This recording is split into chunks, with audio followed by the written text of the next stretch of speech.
So I came out to check on the butterflies, and this is a Pipevine Swallowtail. Move my shadow out there. That eclosed apparently. I'm surprised because they've been in there for 4 months. I kind of thought they were going to overwinter.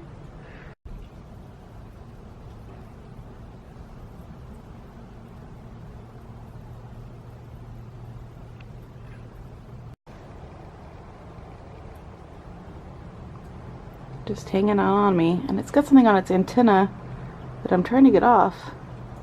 At least I think it's something. It may be part of the antenna.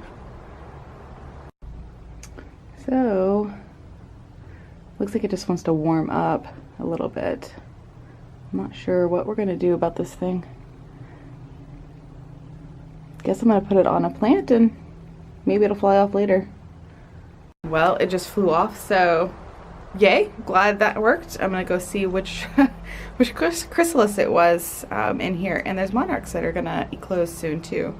So you can see the monarchs looking like they're gonna be coming out very soon.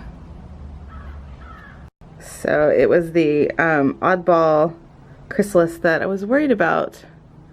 That kind of hung kind of funny, but it just eclosed, so that's pretty cool.